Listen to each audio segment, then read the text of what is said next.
Eu estou saindo lá do Cevisa, onde passei uma semana tomando sucos. Emagreci quanto? 1 quilo. Então, vocês podem ver a gravidade desse problema, viu? Felizmente, eu contava com meu filho Michael, a quem de quando em quando eu convencia, em doce persuasão, que ele me trouxesse uma bolacha, um negócio aí. Mas o povo não podia ver isso aí. Muito bem, queridos. Esses quadros aqui, pastor Acílio, pastor Mota, esses quadros mexem comigo. Porque ele é um retrato do mundo ao qual nós temos que testemunhar. Fui pastor em Toronto e alugávamos aos domingos a nossa igreja, o templo, a estrutura para um grupo evangélico presbiteriano. E às vezes os irmãos iam fazer o que eles chamam lá de yard sale. Yard sale é quando você traz coisas de casa e vende naquele parque que você tem, que eram fundos para a própria igreja. E eu tinha que me desculpar a esse pastor do barulho que esses irmãos às vezes faziam. E eu fiquei impressionado com a compreensão do pastor.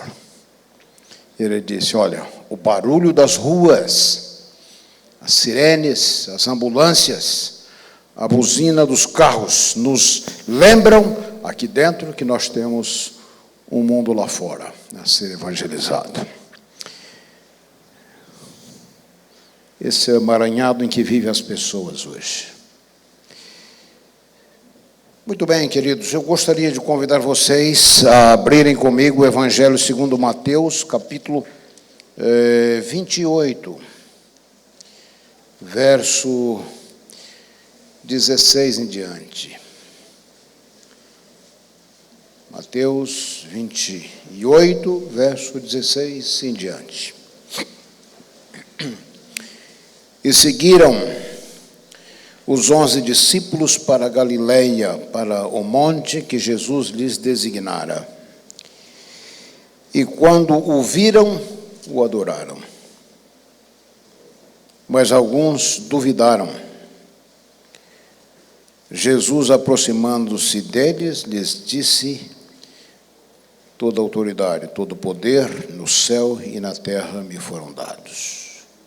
Ide por todo o mundo, fazei discípulos em todas as nações, batizando-as em nome do Pai, do Filho e do Espírito Santo.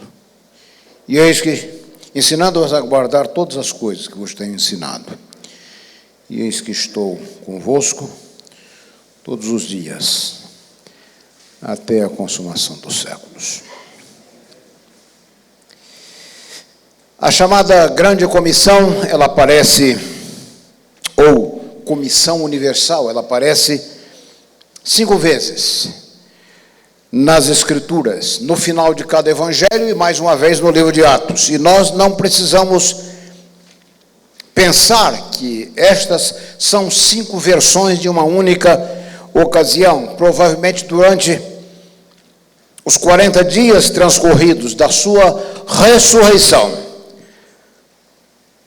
até a sua ascensão, Jesus repetiu a mesma ordem várias vezes, com diferentes ênfases, com diferentes palavras. Aqui em Mateus capítulo 28, verso 16 ao 20, nós temos a versão clássica da Grande Comissão.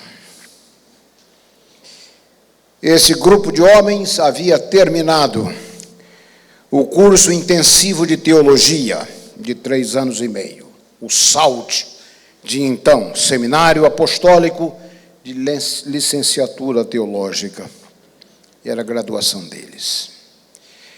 A ordenação veio simultânea pela imposição de mãos marcadas por cravos.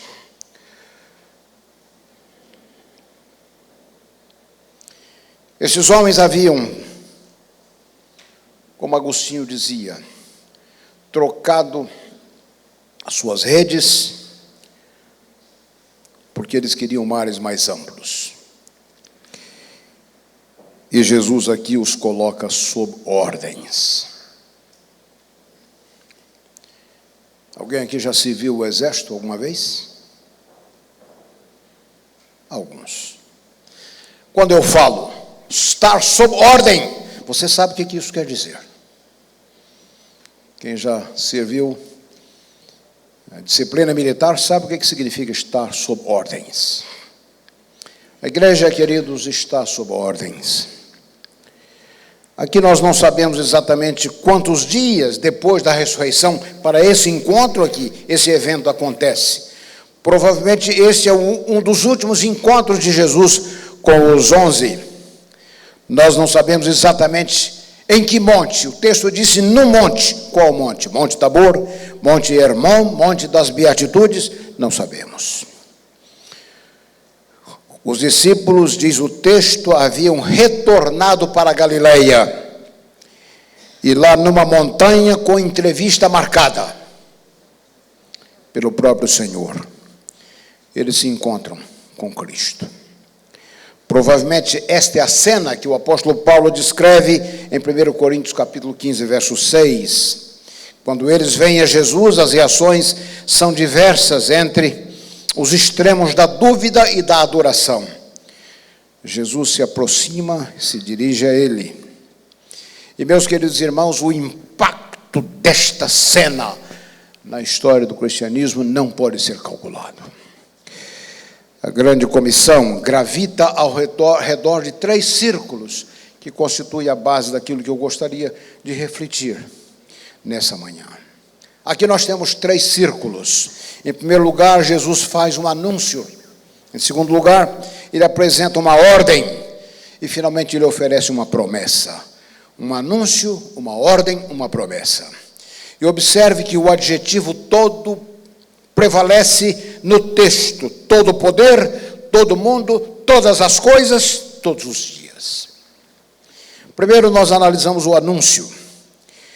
Jesus inicia com um anúncio: todo poder me é dado no céu e na terra. Quando alguém é elevado a uma posição de poder, nós perguntamos: quem é essa pessoa? Nós queremos estar certos de que o poder está em mãos certas. Não é isso?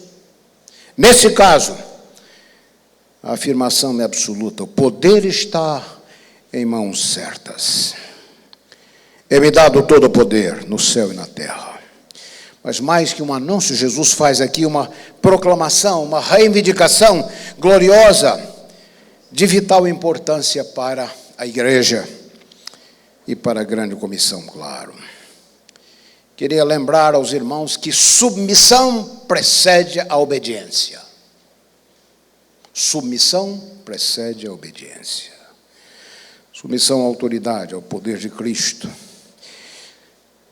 Tal declaração preliminar é a essência de toda a obediência da grande comissão. De fato, sem a reivindicação de autoridade, a grande comissão não teria realidade, ou pelo menos não teria impacto. Nunca estaríamos qualificados para a pregação do Evangelho antes de estarmos absolutamente convictos da plena autoridade de Cristo. Vou repetir. Nunca estaremos qualificados para a proclamação do Evangelho sem estarmos absolutamente convictos da autoridade de Jesus. Tal convicção, queridos irmãos e amigos, é a base de toda a proclamação, a autoridade de Cristo. Deixa eu dizer que a nossa maior necessidade não é a necessidade de técnicas, nossa maior necessidade não é a necessidade de estratégias, nossa maior necessidade não é a necessidade de cacuetes evangelísticos. Nossa maior necessidade é a convicção da autoridade de Cristo. A Ele pertence todo o poder. Tal convicção, ela é libertadora. Ela nos liberta do pessimismo, nos liberta da mentalidade derrotista, nos liberta do desespero, do histerismo, do ativismo, das correrias infrutíferas. Liberta-nos do medo do insucesso, porque Ele tem todo o poder. Podemos ir em confiança, seguros do triunfo. Sucesso na pregação do Evangelho está relacionado à convicção básica. Veja, a sua autoridade, ela é, em primeiro lugar, ilimitada em poder e abrangência. Não se limita à terra, ela envolve os lugares celestiais. A sua autoridade se estende sobre todo o universo, sobre todas as criaturas, todas as nações, sobre o próprio diabo e as suas obras. A sua autoridade, em segundo lugar, é confirmada com base nas suas credenciais, com base naquilo que Ele realizou na cruz. A cruz é, de fato, o seu trono e o seu cetro. O resto do Novo Testamento reflete esta verdade. Na cruz, Ele resgatou homens e mulheres. Aliás, o Evangelho de Mateus começa afirmando que Ele viria salvar o seu povo. Quem é o seu povo? Olha a genealogia dele. E você vai encontrar ali um grupo de improváveis. Mulheres improváveis. As genealogias na Bíblia não incluíam as mulheres. Se você duvidar, veja a genealogia do capítulo 5 do livro de Gênesis, nenhuma mulher. Ali nós temos 5 delas nessa introdução. Quem são elas? Ruth, Tamar.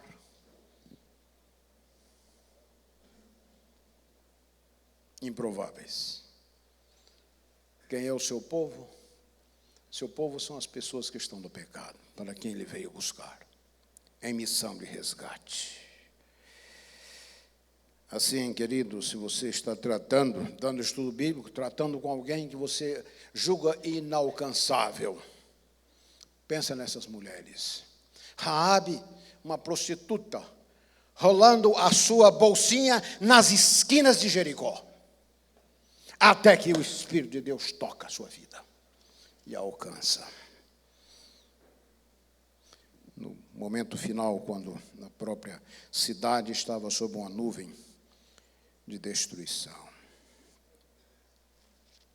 Todo poder, a sua autoridade, se ela estivesse limitada à terra, Jesus seria apenas um outro profeta, um outro guru, como tantos outros. Então, nós não teríamos aí um mandato universal para representá-lo perante todas as nações como Salvador e Senhor.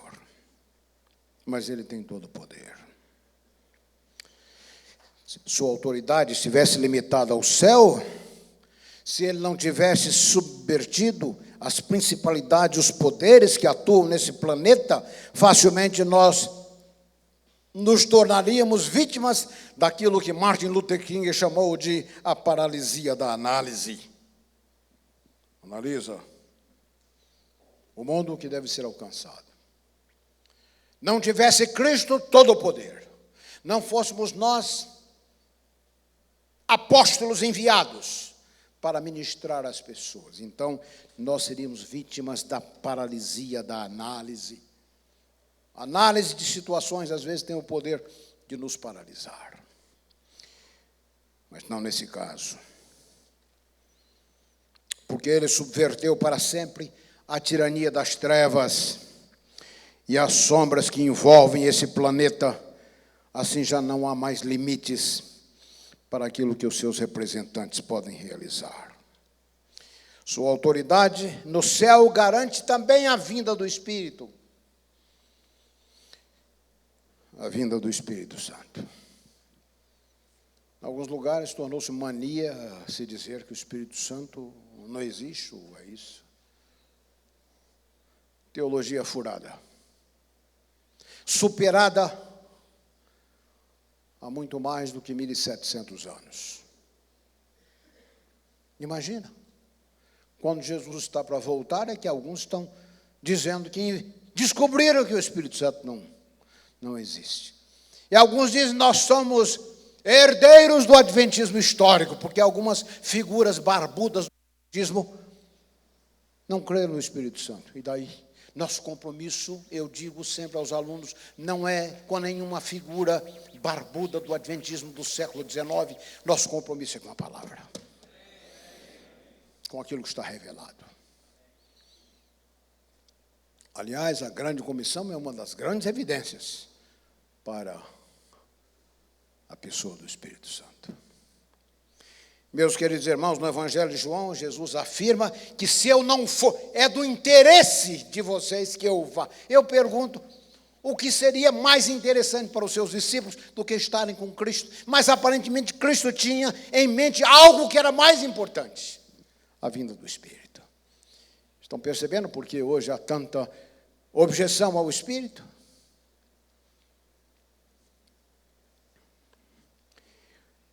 Atuando sobre os seus discípulos, o Espírito Santo impede que eles se tornem poços de águas estagnadas. Pode ter parecido ridículo enviar esse núcleo original formado de camponeses e pescadores palestinos para a conquista do mundo. Da mesma forma que a missão da igreja hoje pode parecer gigantesca e impossível, mas é a exclusiva e universal autoridade de Cristo que oferece confiança, que oferece certeza, porque Ele tem todo o poder. As forças contrárias que atuam na cultura e no mundo, em geral, não podem prevalecer contra a marcha triunfante do Evangelho. Você está trabalhando com alguém, tem um parente, que você acha que os especialistas em crescimento de igreja, eles traçam uma linha,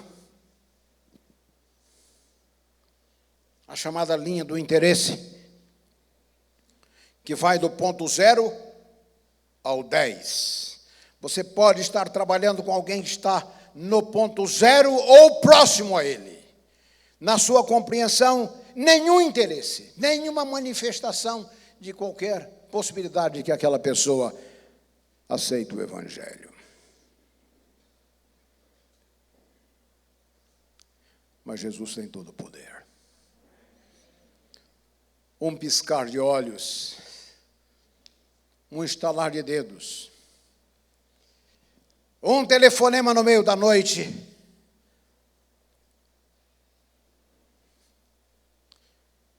o diagnóstico desfavorável pode tirar aquele que está no ponto 0 e levá-lo ao ponto 9. Aquele que não manifestava nenhum interesse, como o teólogo de Tarso, pode ser levado ao limiar do reino pelo poder de Deus. Sabe por que Jesus não voltou ainda? Porque há muita gente sincera que Ele quer alcançar. Quando Ele virá quando não tiver mais nada para ser feito.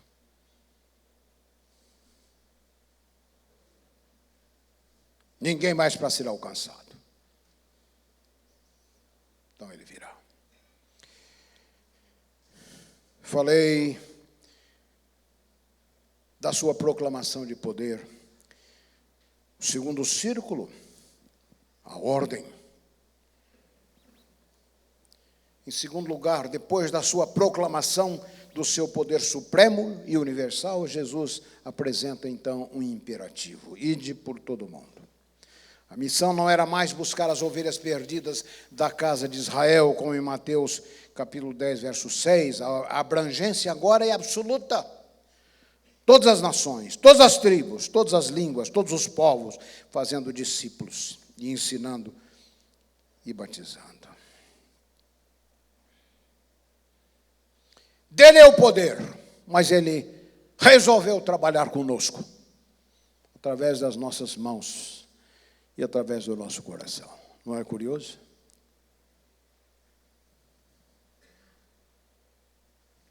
Tenho pensado muitas vezes que Deus poderia ser muito mais eficiente se Ele mandasse anjos para fazer isso aí.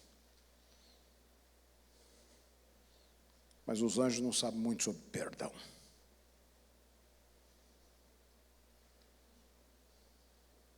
Aquilo que você experimentou se torna um poderoso instrumento para a comunicação do Evangelho na vida dos outros.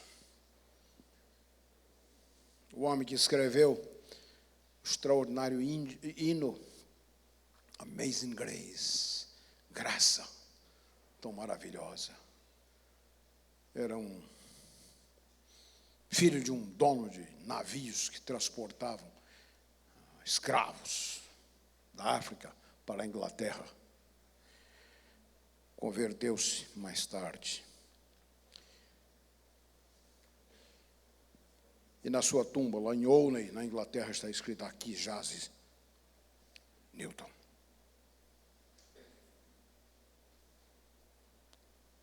Um mundano, um devasso,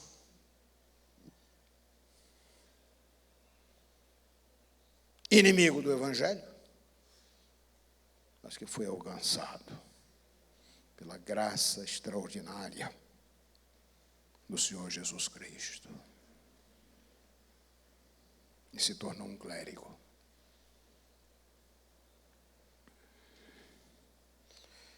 Todo mundo. Dele é o poder, e ele escolheu gente assim, como nós.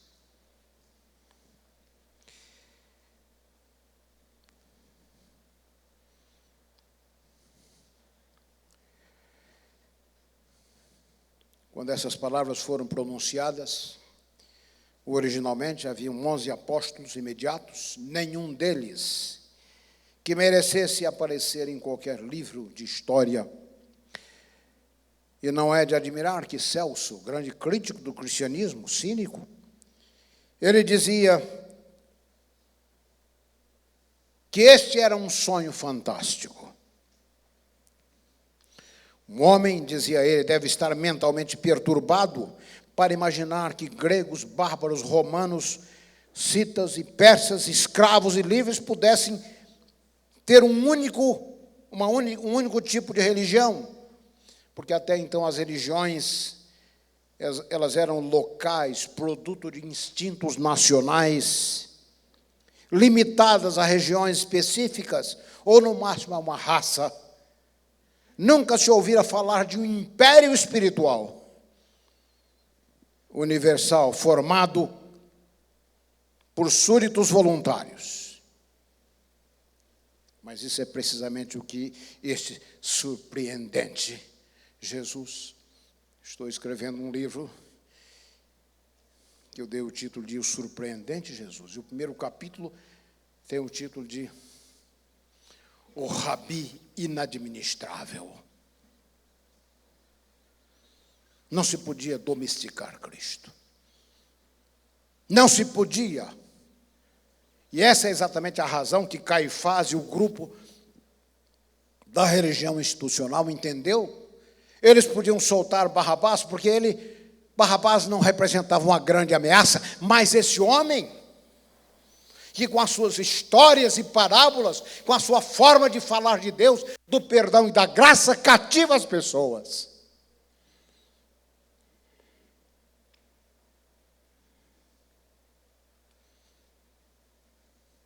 Um império espiritual universal. O quadro traçado pela tradição descreve os discípulos originais não como administradores, não como executivos, não como gestores, não como teólogos profissionais, mas como apóstolos.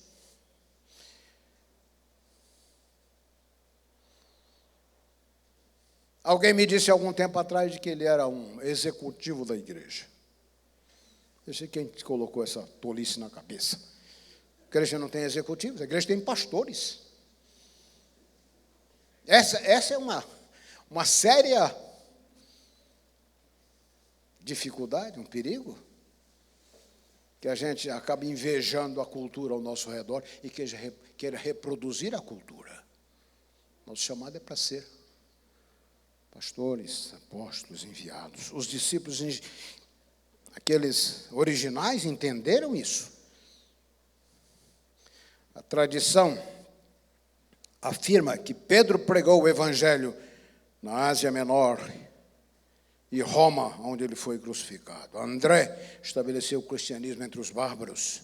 Tomé pregou no sul da Índia, Mateus entre os canibais, Filipe na Ásia e Atenas, em Hierápolis, onde foi martirizado. Simão Zelote e Judas, dupla apostólica que levou o cristianismo à Pérsia. Tiago e João pregaram na Espanha, diz a tradição. Bartolomeu, o apóstolo da Armênia.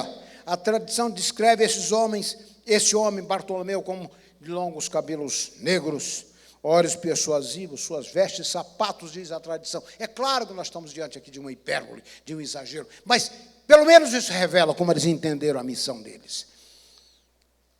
Vestes e sapatos, Bartolomeu, que não se gastaram em 26 anos. Suas orações incessantes, sua voz como a trombeta dos anjos. Repito, essas são tradições marcadas por hipérboles, por exageros, mas elas deixam claro a determinação desses primeiros discípulos. Adolfo Harnack, o grande historiador do cristianismo, afirma que 30 anos depois da crucifixão do Senhor, a própria cidadela da casa imperial foi abalada pela mensagem daquele que fora crucificado pelo Império Romano.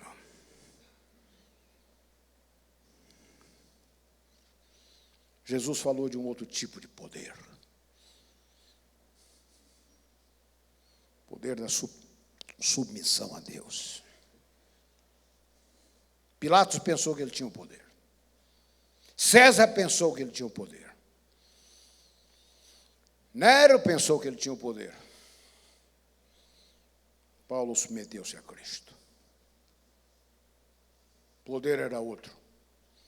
E hoje, aos nossos filhos, nós damos o nome de Paulo. Mas Nero, nós só chamamos os nossos cães.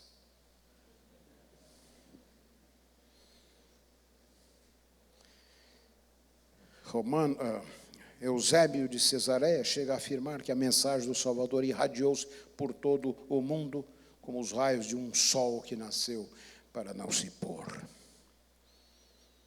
Observe, irmãos, Lucas escreveu 2 livros das Escrituras, o Evangelho e o livro de Atos. Em seu Evangelho, ele descreve o ministério de Cristo numa jornada. 10 capítulos do Evangelho de Lucas são gastos em descrever essa jornada de Cristo da periferia para o centro, da Galileia para Jerusalém. E você, se ler com atenção o Evangelho de Lucas, vai perceber que as dificuldades, os obstáculos a Cristo, eles se intensificam na proporção em que ele se aproxima de Jerusalém, o centro da religião. O Evangelho, o segundo livro de Lucas, segundo agora Atos, Jesus está numa outra jornada. Agora ele caminha com os pés dos seus discípulos, da igreja. E agora a direção é inversa, ele parte do centro para a periferia. Leia o capítulo 1, verso 8 do livro de Atos, você vai perceber a geografia que é descrita. Vocês vão começar em Jerusalém, depois de terem recebido o poder. Judeia, Palestina, Samaria, até os confins do mundo. Mas há algo curioso aqui ainda. É o fato de que se na jornada de Cristo da periferia para o centro os obstáculos se avolumavam na medida em que ele se aproximava de Jerusalém, nessa outra jornada de Atos, do centro para a periferia, na medida em que Cristo caminha com os pés da igreja, os obstáculos vão agora caindo. O primeiro obstáculo a cair, a língua, o obstáculo da língua, a barreira da língua. E todos se maravilhavam, diz o texto bíblico, de que estavam perplexos e perguntando uns aos outros, o que isso quer dizer? Atos 6, verso 7, nos informa que mesmo os sacerdotes, aquele grupo do complô, Já prestou atenção nisso? Diante da pregação do Evangelho, alguns dos sacerdotes, aquele grupo que havia feito parte, alguns deles ainda com as mãos manchadas do sangue de Cristo, aceitaram a fé. Os obstáculos foram caindo. Nós temos a conversão de Saulo, mais adiante, que representou um extraordinário golpe no judaísmo. A expansão do Evangelho é testemunhada no livro de Atos, nos capítulos 13 a 28. E aqui, no livro de Atos, o fato de que o Evangelho encerra em Roma, fazendo conversos na casa imperial, entre a guarda pretoriana. Colossenses capítulo 1, verso 23, informa que o Evangelho nos dias de Paulo foi pregado a toda criatura debaixo do sol.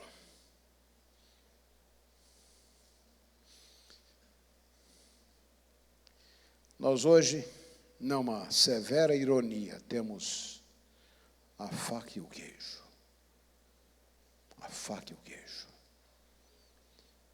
Então, aqueles discípulos não tinham os recursos que nós temos hoje. Nós hoje temos a faca e o queijo. E devemos acrescentar que a dificuldade é de que nós não temos fome. E não adianta você ter a faca e o queijo quando não tem fome. Qual é o cenário hoje? O mundo ocidental hoje tornou-se um vasto campo missionário, um mercado livre, onde os cristãos devem entrar e competir pela mente, pelo coração das pessoas. A obra não está terminada.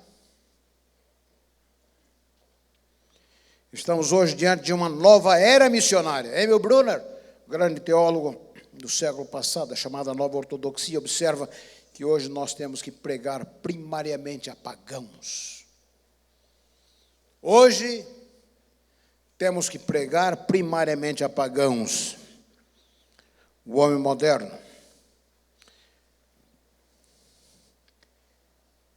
perdeu a linguagem, perdeu a memória do cristianismo. O mundo moderno, com as suas diversões, tornou-se um grande circo.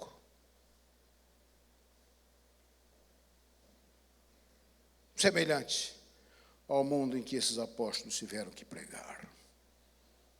O homem moderno não pode rir de fato, não pode chorar de fato. Por anestesiados.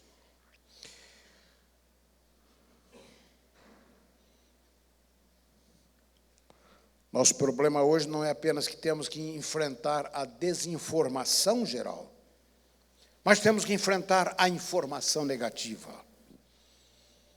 O desafio que nós temos à nossa frente na pregação do Evangelho é falar de mistério em uma era de informação, de esperança numa era de ceticismo, de confiança numa era de caos e dúvida, de verdade absoluta na presença do relativismo, do pluralismo, do individualismo.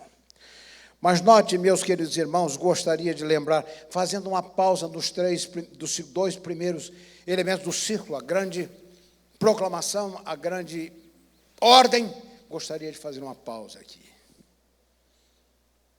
para refletir o que acontece hoje com o mundo cristão. Nosso maior desafio hoje não está realmente fora, nosso desafio é interno.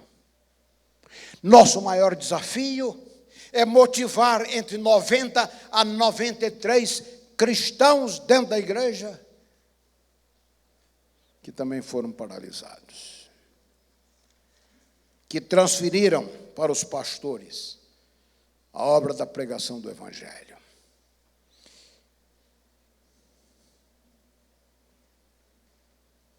Progressivamente as heresias entraram na igreja nos primeiros séculos. E aquilo que fora inicialmente um movimento de leigos tornou-se uma instituição esclerosada. Estou falando da igreja medieval, com uma elite sacerdotal, arrogando-se como intercessório dos homens. E esses membros da igreja, passivamente, passaram a depender exclusivamente do clero. Observe como a igreja dominou, estabeleceu um monopólio da pregação do evangelho através de 7 sacramentos. Através do primeiro sacramento, que era a entrada na vida, o batismo, e o outro. E o final, com a saída dela, a extrema unção. Assim, a igreja dominou o mundo cristão com essa compreensão. E eu fico me perguntando se os cristãos modernos entenderam isso aqui. A reforma fez algumas grandes descobertas. Lutero descobriu que, diante de Deus, todos os cristãos se encontram na mesma posição. Um sacerdócio no qual somos admitidos pela fé. Como seguidores de Cristo, Lutero ainda descobriu, cada cristão é um sacerdote. Descobriram aquilo que a Bíblia ensina aí em Pedro, capítulo 2, capítulo 1, verso 7, ou 2, 9, perdão. Vós sois nação santa, um sacerdócio real. Cada cristão é um sacerdote. Em terceiro lugar, ele descobriu e tem uma oferta a oferecer. Esse sacrifício, Lutero pregava, não é a missa. Esse sacrifício a ser oferecido pelos cristãos é a vida de obediência e serviço. E, finalmente, ele redescobriu a ênfase bíblica. Cada cristão tem o dever de partilhar com os outros o evangelho que ele recebeu. Isso foi no período medieval. Depois dessa grande heresia, quando os cristãos se tornaram dominados por uma casta sacerdotal, Lutero fez uma grande descoberta. Cada cristão é um sacerdote. O período posterior testemunhou um retrocesso em pelo menos alguns desses pontos. Em geral, aceitamos o ensino, a herança da reforma, em que a salvação é pela graça através da fé. Mas perdemos de vista que cada cristão é um sacerdote. Cada cristão é um sacerdote. Então, cada cristão é um ministro. Cada um tem o dever de partilhar com os outros o evangelho que ele recebeu.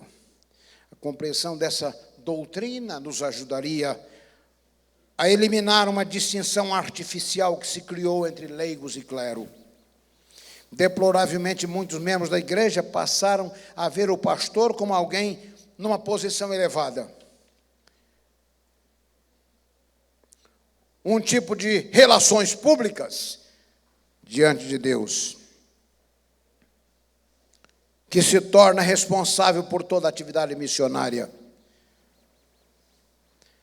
A diferença entre ministros e leigos é de caráter funcional, mas nenhuma outra distinção.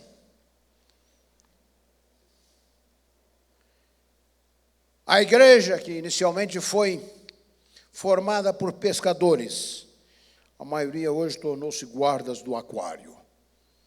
Como se o principal negócio da igreja fosse manutenção. Nosso maior negócio é missão. Esse é o nosso negócio.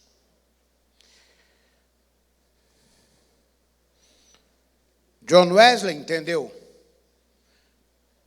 essa noção da igreja, que é partilhada com os membros, os chamados leigos. Ele disse: o mundo é a nossa paróquia.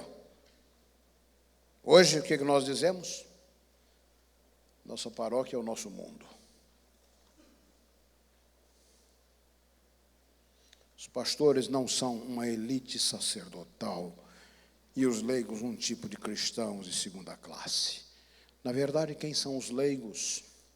O grande problema é que nós buscamos definir os leigos a partir do dicionário, onde o leigo significa secular, profano, amador, em oposição aos profissionais, em medicina, em tecnologia, em engenharia, em direito, é provável que isso seja assim. Leigo, para muitos na igreja, significa o casual, o indiferente, o amador, o desuniformizado, em contraste com o especialista. Mas a palavra grega, a palavra leigo no cristianismo não vem do dicionário, ela vem das Escrituras. A palavra leigo, ela é derivada do termo grego laos, o termo técnico aplicado ao povo de Deus. Em outras palavras, o leigo não é definido pelo dicionário, definido pela Bíblia. O leigo é aquele que pertence ao laos, ao povo de Deus, escolhido por Deus, e como tal, ministros e sacerdotes. Esse é o significado, que é claro em qualquer leitura, mesmo superficial, do Novo Testamento. Há alguns que gostam de se descrever como leigos, como se isso fosse a justificativa para a omissão dele a essa ordem de Cristo, a responsabilidade. Fui pastor em Toronto e ali de quando em quando alguém me telefonava de manhã: ô pastor, eu tenho aqui alguém para você ir dar um estudo bíblico. Você sabe, eu sou leigo. E com isso, estava afirmada a justificativa para a omissão. Ellen White disse: um grande problema da igreja é que quando um pastor faz um plano, os membros da igreja cruzam o braço e se afastam, como se não fosse com eles.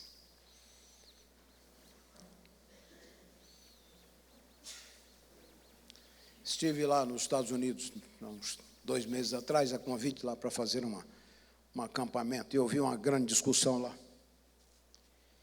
de irmãos que queriam trocar o pastor, e toda essa confusão, essa dificuldade. Eu, no final, me levantei e disse: e por que em vez de mudar o pastor, vocês não mudam a atitude de vocês? Você quer ver o seu pastor florescer? Invista nele, interesse. O pastor, às vezes, se sente como o sujeito que é juiz, ponta direita, ponta esquerda, goleiro e, às vezes, até a bola. Meus queridos irmãos, em nome do Cristo encarnado, é conosco, com todos nós. A noção do leigo, do ponto de vista do dicionário, é uma heresia, é um abandono do princípio bíblico, do testemunho cristão. Os leigos na igreja são parte do laos, o povo de Deus. Eles são ministros fora do prédio da igreja, em seu lar, no seu escritório, na sua oficina, na sua fábrica, na escola. Ele é um representante de Deus nas atividades comuns da vida. A verdadeira religião não acontece nos sábados de manhã, durante as horas do culto.